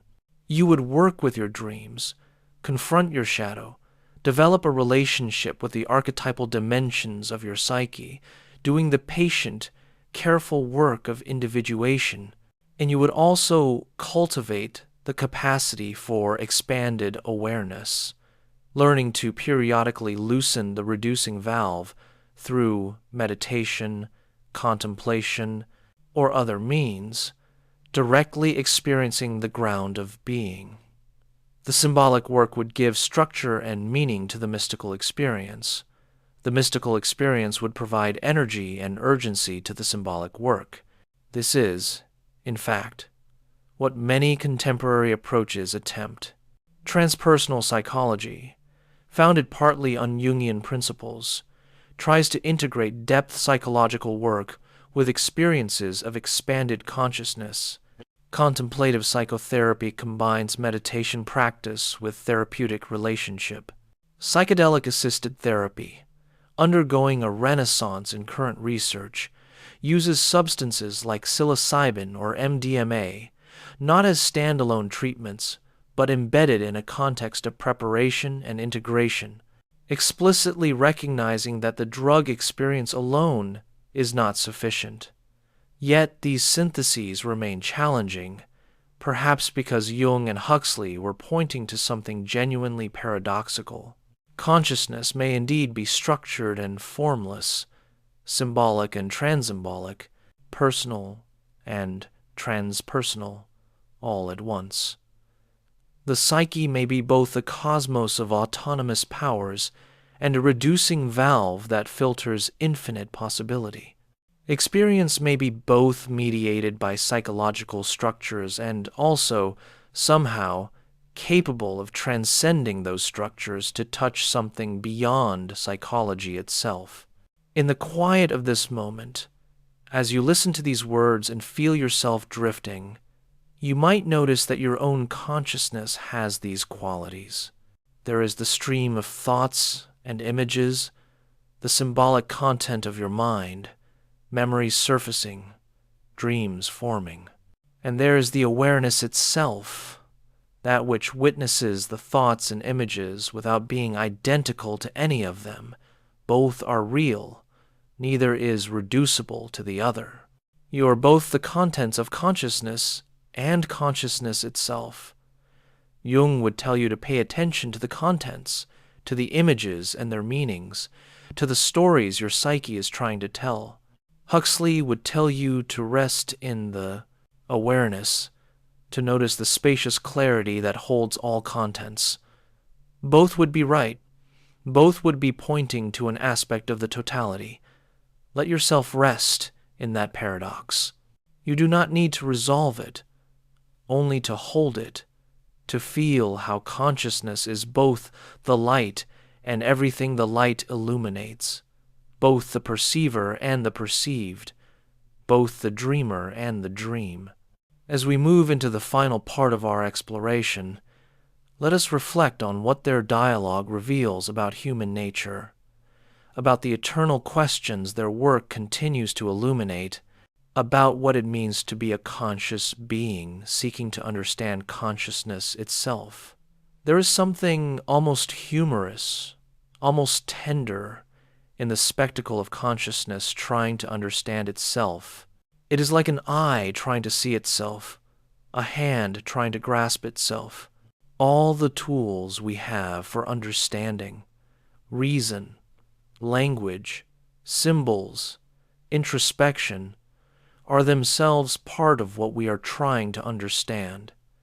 We cannot step outside consciousness to examine it objectively because the very act of examination is a function of consciousness, and yet we cannot help but try. Something in us needs to know what we are, how we work, why we experience what we experience. Jung and Huxley were both driven by this need.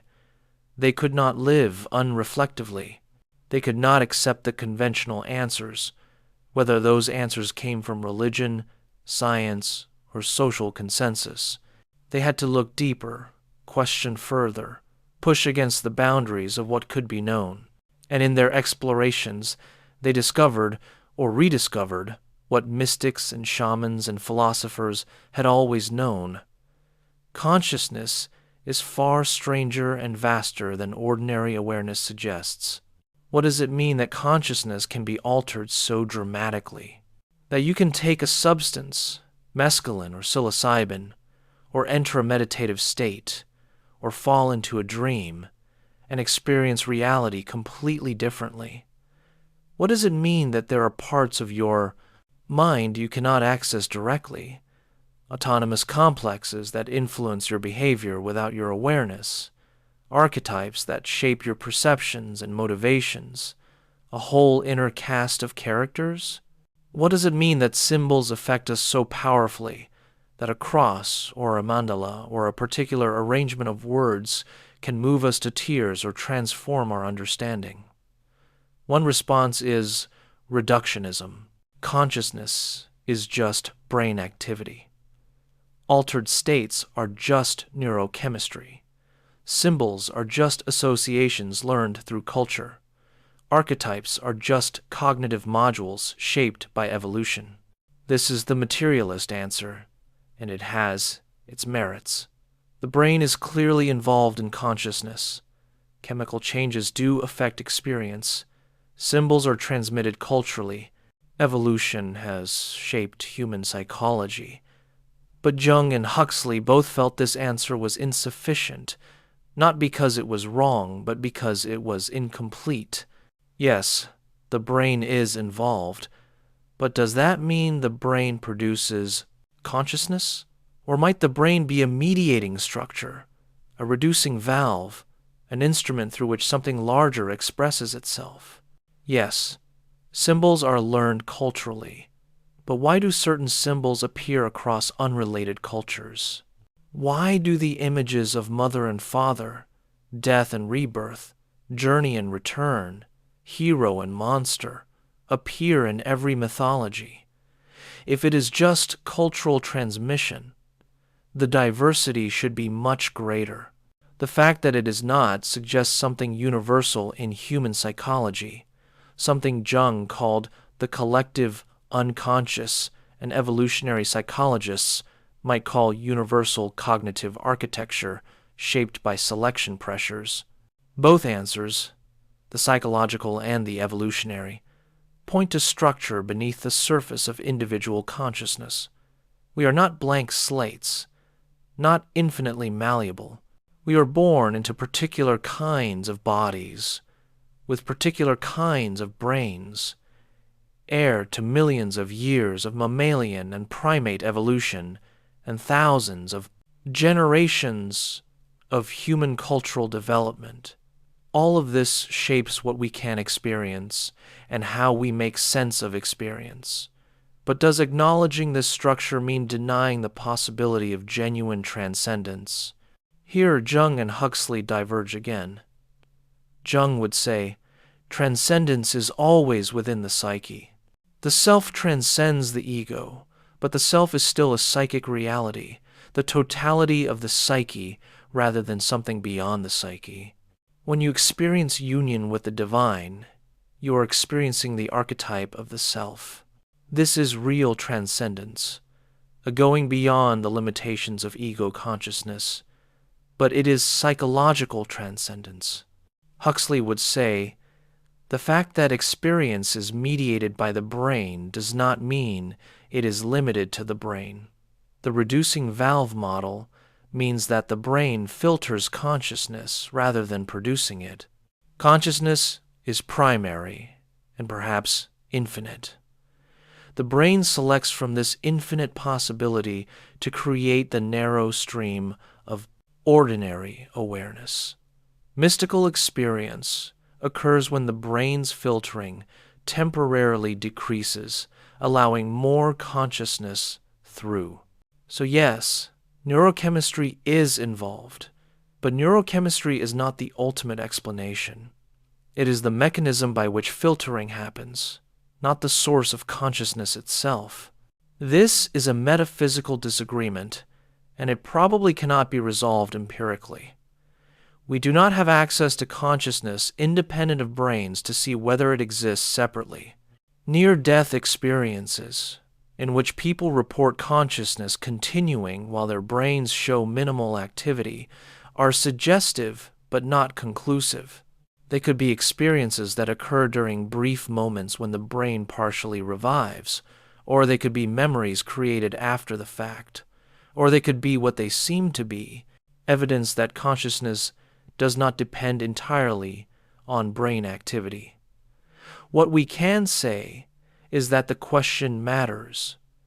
If Jung is right, if consciousness is always psychological, always mediated by the structures of the psyche, then psychological work is essential and inescapable. You cannot skip over the psyche to some pure spiritual reality. You have to engage with your personal history, your complexes, your shadows, your archetypal patterns. Spiritual growth is psychological integration.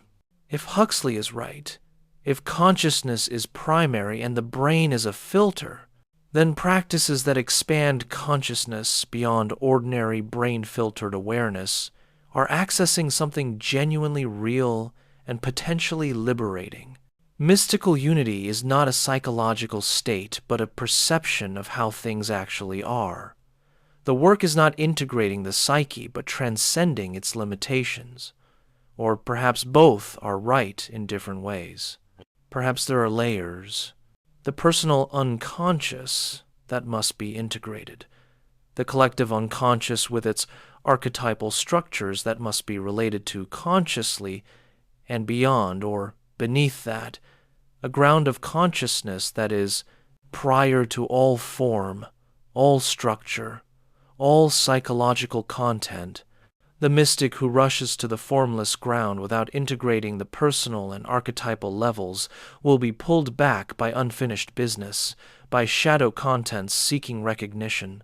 The person who works only at the psychological level, analyzing dreams and integrating complexes, may achieve a kind of wholeness but miss the deepest liberation, the recognition of consciousness itself as prior to all its contents.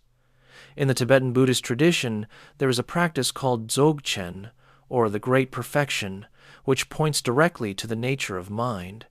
The instruction is simple: rest in awareness itself, prior to any mental content. Do not analyze thoughts, do not follow them or reject them. Just notice the awareness in which they arise. This is similar to what Huxley pointed toward, the recognition of consciousness as distinct from its contents. But Tibetan Buddhism also includes extensive preliminary practices, purification of obscurations, development of compassion and wisdom, detailed psychological maps of mental afflictions and their antidotes. This is similar to what Jung insisted upon, the necessity of working with the contents of mind, understanding your patterns, confronting your shadows. The tradition holds both as necessary. You need to work with the contents and you need to recognize the nature of awareness itself. They support each other. As you work with contents, awareness becomes clearer. As awareness becomes clearer, you can work with contents more effectively. Perhaps Jung and Huxley, had they engaged in sustained dialogue, would have come to a similar recognition. Their emphases were different, but they were not necessarily incompatible. Jung's analytical psychology provides tools for working with the symbolic and archetypal contents that arise in consciousness. Huxley's mystical philosophy points to the nature of consciousness itself, the awareness that witnesses all contents. You need both the map and the recognition that you are not the map. There's a poignancy in the fact that they never met, never had the conversation that might have synthesized their insights. But perhaps the relationship is richer as dialogue across distance, each illuminating what the other left in shadow. We can read them together, holding their different perspectives simultaneously, and in the space between their views, we may see more than either saw alone. What would it mean to live with both Jungian and Huxleyan awareness? You would pay attention to your dreams, recognizing them as communications from the unconscious, amplifying their symbols through mythological parallels, allowing them to guide your process of individuation. You would confront your shadow, the parts of yourself you have denied, learning to integrate them rather than project them onto others. You would develop a relationship with your anima or animus, the contrasexual dimension of your psyche, learning from its perspective. You would watch for synchronicities, meaningful coincidences that suggest a connection between inner and outer, psyche and world, and you would also cultivate expanded awareness. You might meditate, learning to rest in consciousness itself rather than being constantly caught in the stream of thoughts. You might spend time in nature, allowing the reducing valve to open as you perceive the world without utilitarian filtering. You might practice mindfulness, paying attention to each moment with fresh awareness. You might, carefully and reverently, explore psychedelics as a sacrament, a way of glimpsing consciousness beyond its ordinary constraints. And through these practices, you would experience, however briefly, the unity underlying apparent multiplicity, the sacred dimension of ordinary reality, the ground of being that the mystics describe. These two modes of practice would inform and enrich each other, The Jungian work would provide structure and meaning to mystical experiences, helping you integrate them into your life narrative and psychological development. The Huxleyan work would provide energy and urgency to psychological work, reminding you that you are not just integrating psychological contents, but are also learning to recognize consciousness itself, the awareness that is always already free. There is a danger in each approach taken alone. Pure Jungian work can become a kind of endless analysis, a collecting of insights that never quite transform how you live. You understand your mother complex, your shadow projections, your archetypal patterns, and yet somehow you remain fundamentally unchanged, still identified with ego, still suffering in the same ways. The understanding becomes a defense, a way of explaining yourself rather than transforming yourself. Pure Huxleyan mysticism can become a spiritual bypassing, a pursuit of peak experiences that leaves your actual psychological dynamics unexamined. You have experiences of cosmic consciousness, of unity and transcendence, but then you come back to ordinary life and still have the same reactive patterns, the same unexamined prejudices, the same ways of hurting yourself and others. The experiences become a kind of spiritual materialism, accomplishments the ego collects rather than genuine transformation. But when combined, when psychological integration and consciousness expansion support each other, something more complete becomes possible. You are doing the difficult personal work and also opening to the transpersonal dimension. You are becoming more yourself and also recognizing that yourself is not separate from everything else. You are integrating your personal history and also touching something timeless. This is what genuine spiritual maturity might look like in a contemporary context where we have access to both Western depth psychology and Eastern contemplative traditions, both the tools of analysis and the tools of meditation, both the insights of neuroscience and the wisdom of mystics. We no longer have to choose between them. We can hold multiple perspectives simultaneously, recognizing that each reveals something true. Jung himself, late in life, came to emphasize the self more than the ego. The goal of individuation, he said, was not ego aggrandizement, but the realization of the self, the totality of the psyche. The ego had to become servant to the self rather than believing itself to be the whole. This is not so different from what Huxley advocated, the recognition that the ordinary self, the ego, is a temporary construction, a narrowing of consciousness for practical purposes, but not the ultimate reality of what we are. Huxley, meanwhile, came to appreciate the difficulty of psychological transformation. His last novel, Island, shows a society that has figured out how to raise psychologically healthy people using both meditation and psychedelics, both individual therapy and communal support. He recognized that expanded consciousness alone was not enough, that people needed practical wisdom, emotional intelligence, and ethical development. His utopians are not just mystics, but also psychologists, not just visionaries, but also healers of trauma and neurosis. In their late works, then, they converged more than diverged.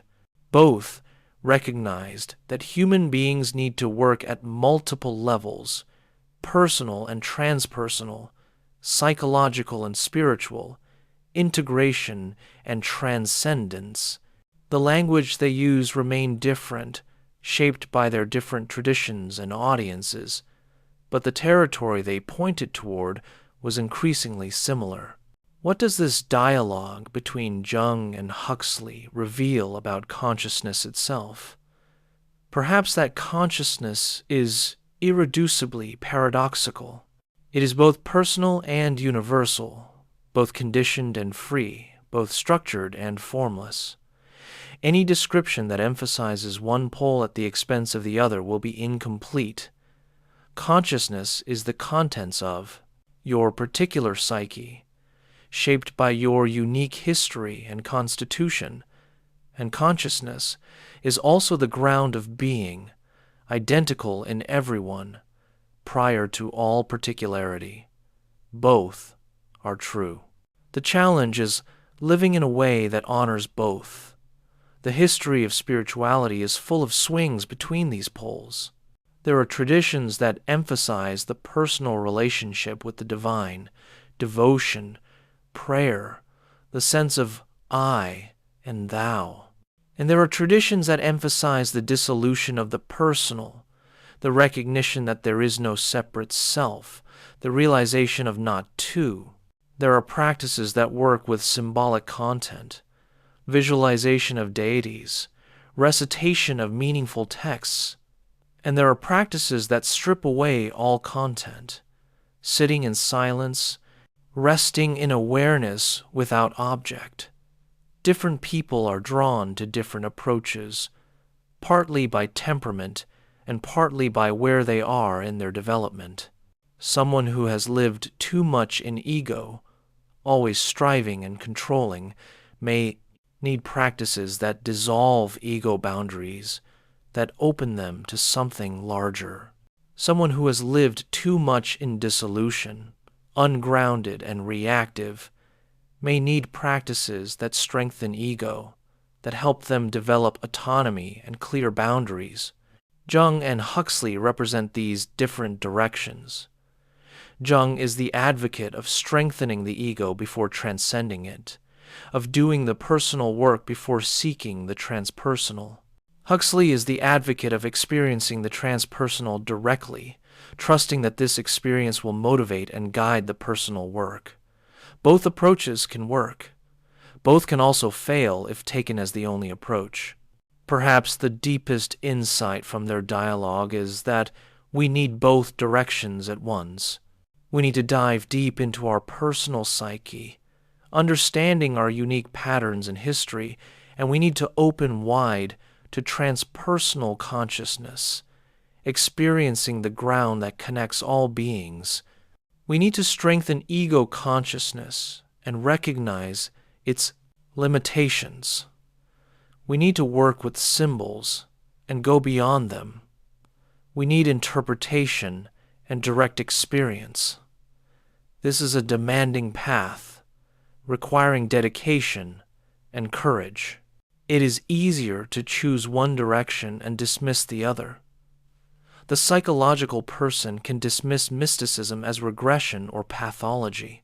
The mystical person can dismiss psychology as unnecessary complication, as staying on the level of ego instead of transcending it. Jung and Huxley give us permission to reject these easy dismissals and to attempt the harder synthesis. In the end, what both were after was a more complete form of human being. Jung spoke of the individuated person, someone who had become whole by integrating conscious and unconscious, personal and collective, ego and self. This person was not better than others in a moral sense, but more complete, more fully themselves, living from their center rather than from social conditioning or unconscious compulsion. They had done the work of recognizing their shadow, developing relationship with their anima or animus, and establishing conscious connection with the self. They could be alone without loneliness and engage with others without losing themselves. They could act from genuine choice rather than unconscious pattern.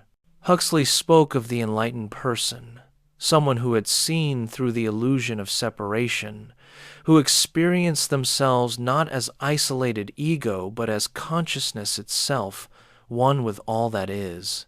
This person acted from compassion because they saw all beings as themselves. They could engage fully with the world without being attached to outcomes because they rested in the ground of being that was prior to all phenomena. They had access to expanded states of consciousness, but could also function effectively in ordinary awareness. They were both mystic and practical, both transcendent and embodied. These descriptions, the individuated person and the enlightened person, are not identical, but they overlap significantly. Both have transcended narrow ego identification. Both have integrated previously unconscious material. Both relate to a transpersonal dimension, whether called the self or the ground of being. Both have achieved a kind of freedom, no longer driven by unconscious compulsions or the need for ego aggrandizement. Both serve something larger than their personal interests. The differences are perhaps more of emphasis than substance. Jung's individuated person has a more personal quality, a strong sense of being a unique individual with particular gifts and calling. Huxley's enlightened person has a more universal quality, a sense of identity with consciousness itself beyond any particular form. But these are not mutually exclusive. You can be fully individuated and also recognize your unity with all beings. You can experience consciousness as universal and also express it in your unique way. In contemporary integral psychology, there are models that try to map these different dimensions.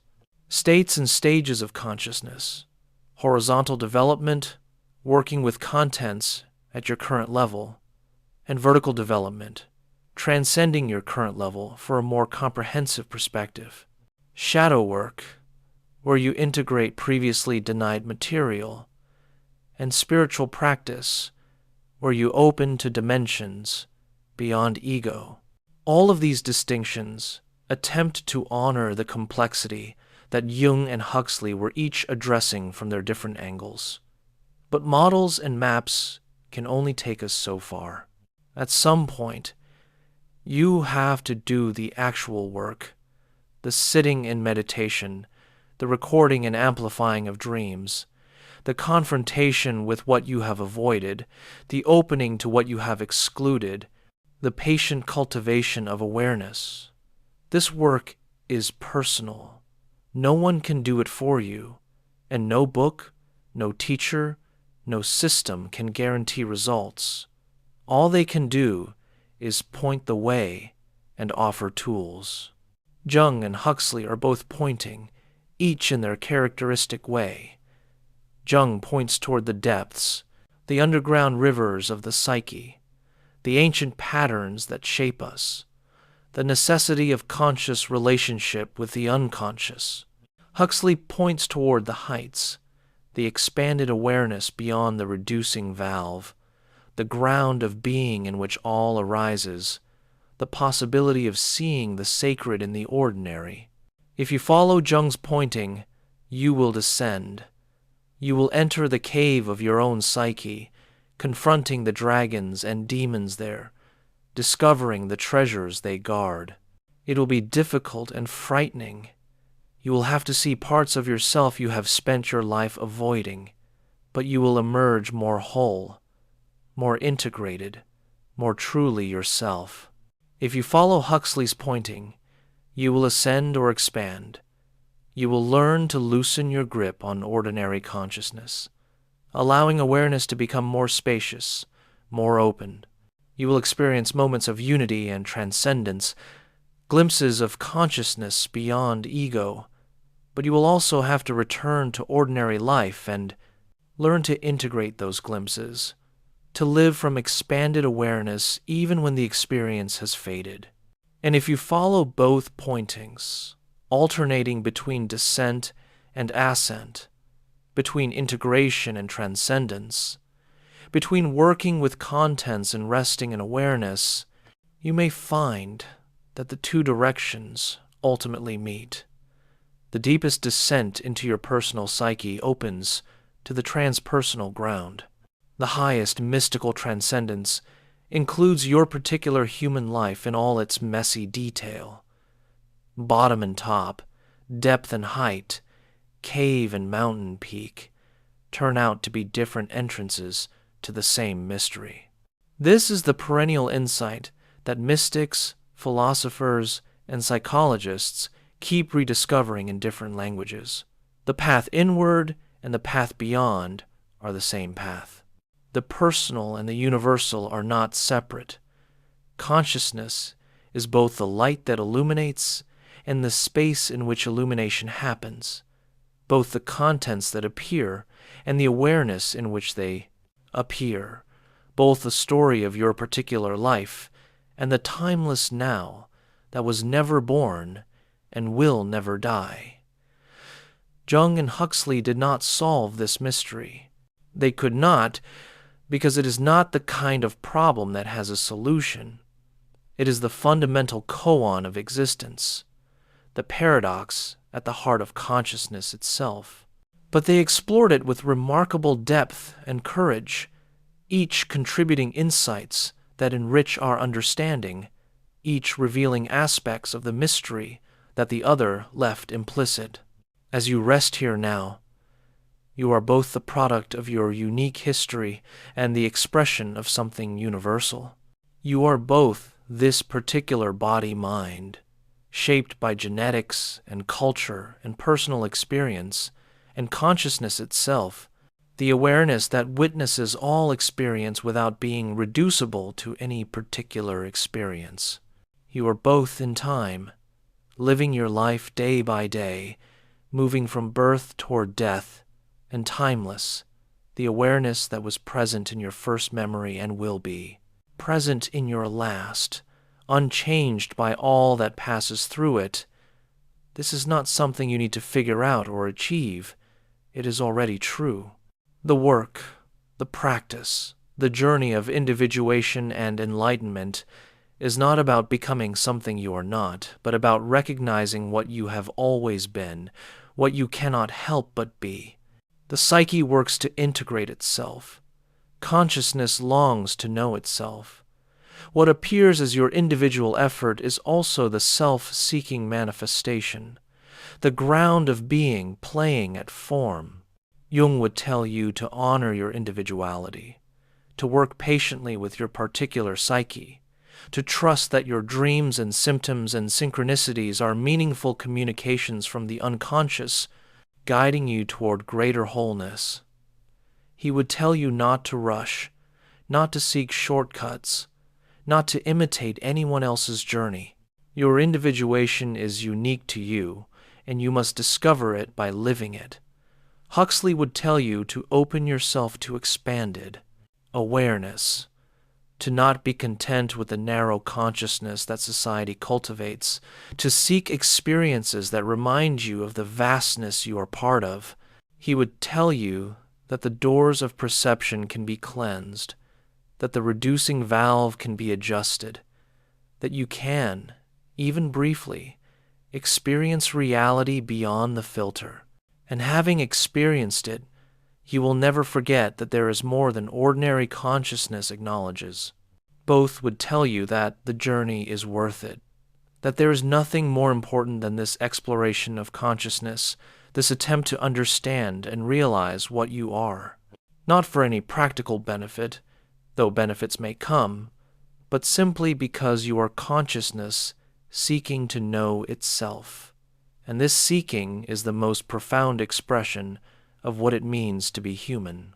The dialogue between Jung and Huxley continues in you, in everyone who takes up these questions.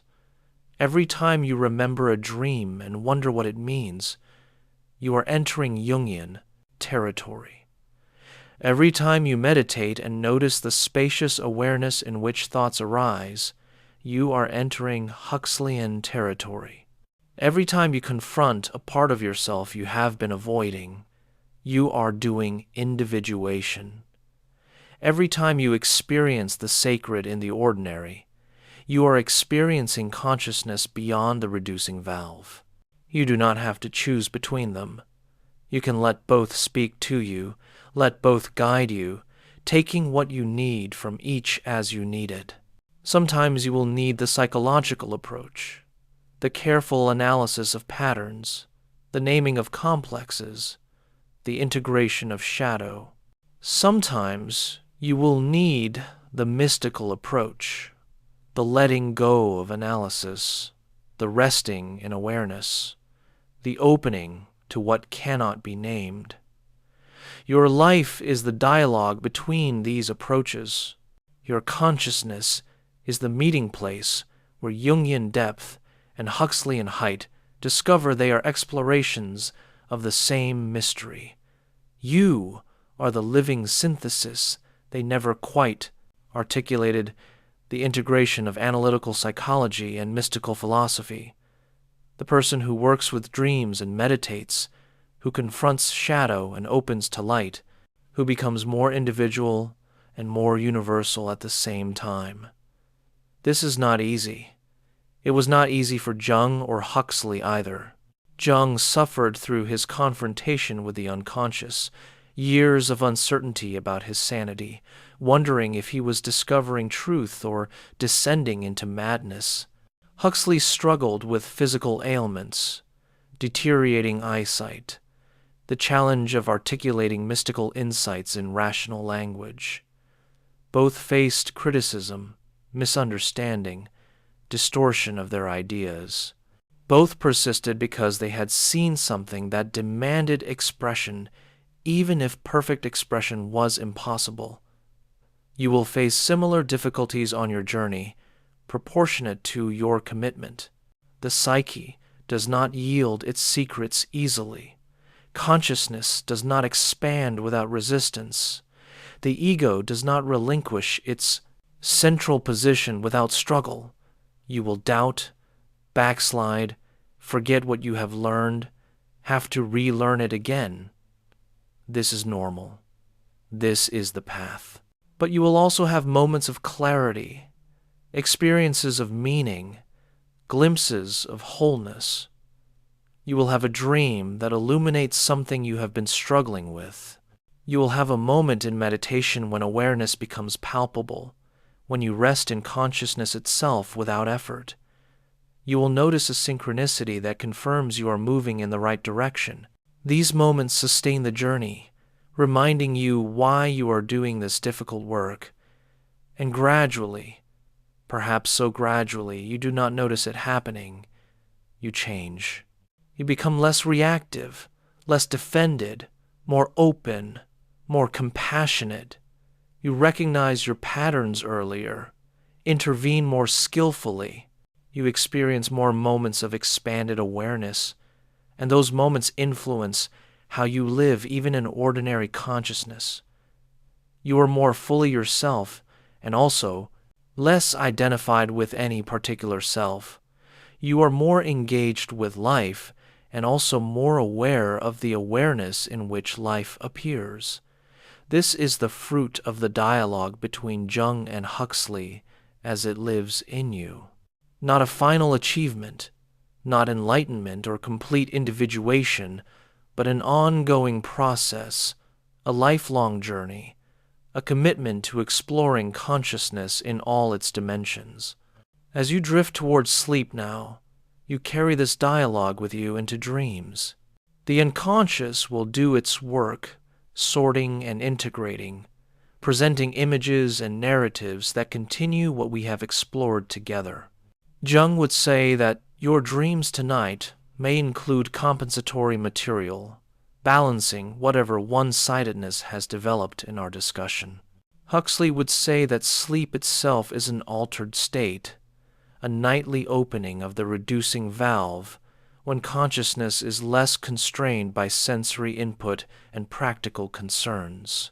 Both would encourage you to pay attention to what comes, to respect the wisdom of the night, to see your dreams and your waking life as continuous exploration of the same mystery. Let your breath slow, let your body settle, let the words and ideas we have shared become seeds planted in the depths of your psyche, where they will grow in their own way according to your own needs and path. Jung and Huxley met tonight in this story, in these words, in your consciousness as you received them. They met imperfectly, filtered through my limited understanding and yours, but they met, and in their meeting, something was illuminated. Some aspect of the mystery of consciousness became a little clearer, a little more accessible.